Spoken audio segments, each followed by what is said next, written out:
To support this channel, visit the TCG Player affiliate link in the description below. A couple weeks ago, I went and visited Cash Cards Unlimited in Westlake Village, California. Check out that video here. There I met Brittan, an employee at the store. He agreed to let me use his deck on the channel. Thank you so much, Brittan, I really appreciate it. This deck is all about Iroas, God of Destiny. Here's the deck list. I think Brittan highlights why boros can be a very fun way to play. I think a lot of players build Iroas in a similar fashion. And let's highlight the cards that work and alternately don't work in this deck. This is just my opinion, guys, so whatever you want to do with your own decks is fine with me. This is a fun deck regardless. I'd just like to throw out some constructive criticism to make this deck even better. Now, Iroas wouldn't be anything without an army. I love all the cards in this section. Most are low cost and benefit you each turn. Not much I'd change here if you're going for a more army tactic where going wide is your thing, especially if you have Iroas out, giving them all menace and pseudo indestructible, looking great. To lead our army, we're going to have some good leaders. Each of these is strong in its own right and are very good in certain circumstances. I love all of them, but depending on what you're doing with the deck, you should potentially switch a couple out. Audric Lunarch Marshal is an amazing card. I just like to see more creatures with keywords in the deck. As of right now, there are around a dozen or so, making it slightly harder for Audric to help very significantly. And Swiftblade Vindicator is incredible, but there are only 6 cards in the deck that increase her power toughness. A creature with all those keywords should have some extra help because a 1/1 in Commander isn't that strong even with all those keywords. There are lots of humans in the deck, so consider cards like Coat of Arms or cards like Rally the Ranks that I'll get to in a second. And might as well give our army some extra strength, right? There's a lot of flexibility on these cards as a whole, and I won't go too much into detail on what they all do. But Rally the Ranks and Vanquisher's Banner, as I said before, will go a long way here. Adding 1 or 2 more like this will boost the power of your small tokens and will hit really hard when your commander is out. And the rest of the combat bonuses granted from the rest of these cards can't be beat. Well done. In that same train of thought, why not make extra combats for our opponents to enjoy? There are 3 of these in the deck, and I like them.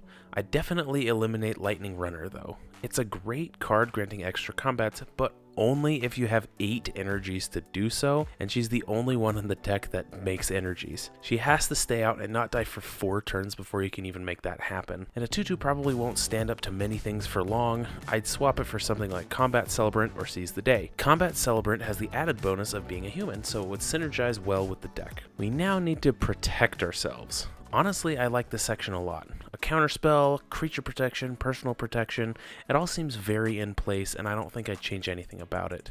Tajik is just an added bonus for preventing even more damage as well. I love it. Time to remove other threats. This has a great combination of damage, removal, wipes, and life gain. All of these seems to fit the bill here. And I'd just like to say I think Arcbound is super fun. Pair with Tajik, Legion's Blade, and Blasphemous Act for lots of fun. There are a couple of redirect spells as well that I think work. There are enough things to target with Reiterate, and Deflecting Palm is always a surprise. Now let's look at ramp. Honestly, this deck is lacking in some good ramp spells.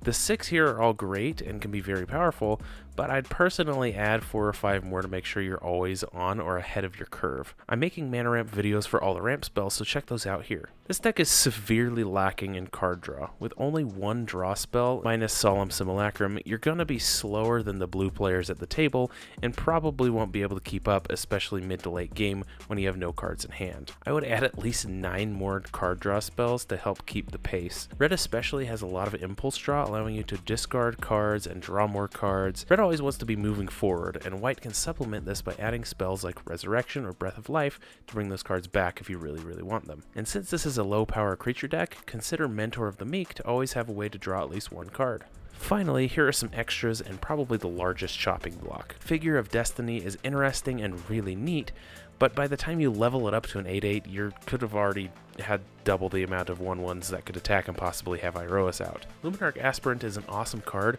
but since there's not really a +1/+1 counter theme, the counters get a little lost amongst all the little 1/1s you should be making. She'd go much smoother in a more counter-themed deck, and with just 1 out, 1 extra power each turn is not gonna affect many people. Radiant Scroll Wheeler is pretty cool, but there aren't many spells that utilize his first ability. True, you can recast spells from your graveyard, but to make that better you'd have to add more instants and sorceries. I'm gonna be honest, Serra Ascendant is not that good for this deck. Sure, it's amazing on turn 1 or 2, but when you're below 30 life on turn 10, A one with lifelink is just a drop in the ocean. It's not going to be much help. He's far better utilized in a life gain deck where on turn 10 you have 80 life and Aetherflux Reservoir. Wandering Archaic is fun, and I think it oddly works well in this Boros deck, especially playing against blue or green combat trick type decks. I think it would just be super fun. Winota, Joiner of Forces, is super broken. There are 8 non-humans in the deck right now, so counting on getting that combat bonus might be a bit hard. Balance your humans and non-humans to make Winota work better for you if you want to keep her in. Brittan, I love the creativity of this deck, and I kind of want to build it myself now. Thank you so much for allowing me to borrow your deck and give you some constructive criticism, even though you may or may not see this. And thank you all for watching. Make sure to like, comment, and ring that bell button so you don't miss your weekly dose of magic.